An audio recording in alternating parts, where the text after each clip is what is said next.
I guess the 90s period of music is rarely referenced at the modern indie scene, so every and each one of those rock bands leeching on the grunge and all the alternative aesthetic bullshit is highly praised and talked about and loved, especially by media. This is very much the Wolf Alice and the British press love affair case. I still think that Wolf Alice are a bit overrated. Doesn't mean though that they're not a good band and that they're not changing the music history for good. The importance and the genius of their albums may be overpraised, but I love the fact of charismatic frontwoman presence a lot. I love Ellie Rosewell. She seems like a real nice person, a cool girl, and a real good performer. And I also do like that Wolf Alice at least sound a bit different from the rest of the same decade band wave. Well, because not enough bands jump into that 90s nostalgia yet. I'm getting a bit naked in this video. I'm so sorry about that. Maybe those other bands, they can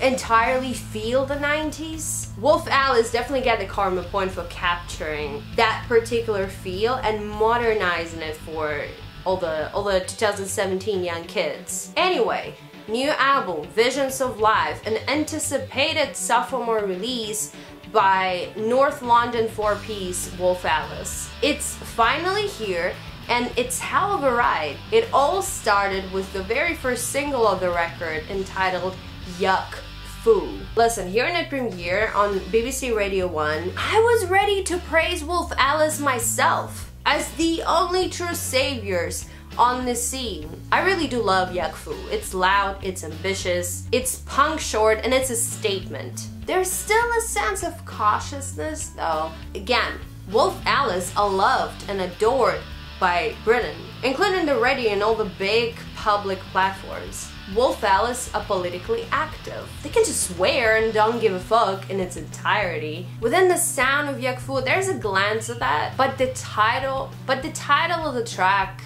and most of the album gives away of the preoccupations and anxieties about making a big, very public sophomore comeback. Another thing adding to that is Justin Melville Johnson on the production. The man behind some of the Back, 9 Inch Nails, M83, and 2 Paramore albums, the last one of which I didn't like at all. I think some of the cinematic moments on Visions of Life and the light poppy funk ones on tracks like Beautifully Unconventional are his influence. This track, by the way, Beautifully Unconventional, is one of the highlights on the record. It's really catchy, it's very single-worthy. It sounds like the right version of the Paramore in the UK. What I do like about the album, and also about the band, is the diversity. How they able to be unpredictable. Right after the riotous Yuck Fu came Don't Delete the Kisses, a melodic youthful anthem of modern romance, self-doubt, falling in love, Hollywood happy endings. The album, by the way, follows the same topics. All the different kind of love relationships and emotions surrounding that. Also again, self-doubt, anxieties. It's Tumblr the musical life in the very year 2017.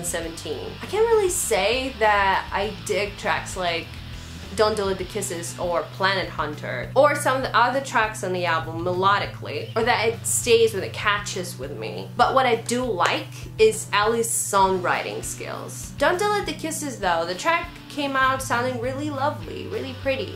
And yeah, absolutely unpredictable, especially after Yuck Fu. Regardless, the rest of the album still sounds wholesome, kind of in the same range. There are some turns, variable influences from different bands, from different eras, mostly 90s, but there are some elements which I didn't really think Wolf Alice could pull off. The opener track and the last pre-release single, Heavenward, is one of my favorite tracks on the record. It sounds ethereal and rhythming. It's like a classic Wolf Alice track in a good way. Sky Musing is this interesting one with this murky beginning, darker mood set, then instrumentally and vocally changing to much brighter direction. Nice unexpected shift. Same shock effect was after the 0 Hour track, the fully acoustic, gentle piece by the end of the album. The mixture of that chamber pop and hard rockish dirtiness on the same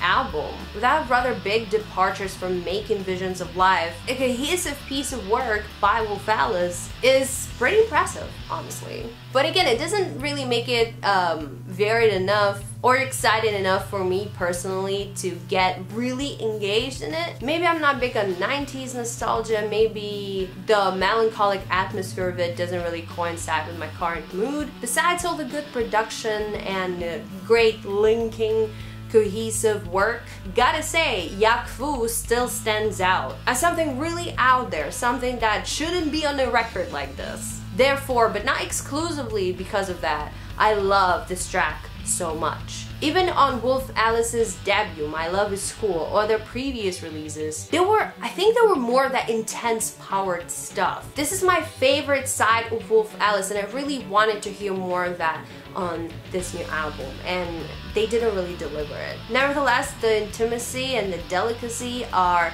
undeniably beautiful and really well done. The production is super clean, the vocals are pleasant, the songwriting is again really interesting and quite touching. There's plenty of reasons to fall in love with this album. I definitely will need to come back to both of Wolf Alice's albums in some time to reconsider and try to put myself in that space. But for now, I still think they are a bit too praised right now, and they do have a lot of expectations on their shoulders now. Visions of Life is an honorable follow-up and a good growth, so it's all good till they can deliver. Their live shows currently prove that brilliance, but for the next release I'm really waiting for something less controlled and less relaxed. I really want them to get more angry and aggressive and riotous. What do you guys think about Wolf Alice's new album? Do you like it? Do you think it's better than their debut? Do you think Wolf Alice deserve all the praise? Write your thoughts in the comment section down below. Also, don't forget to like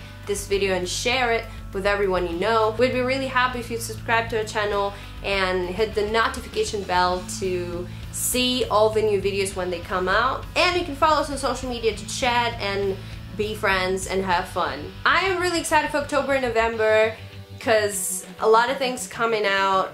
Hope you are too. Write down in the comments what music album or what TV show, what movie are you excited coming out in this month, next month, the most. Do it. Also, drink water, stay healthy, don't do heavy drugs. That's it for this video. Peace out.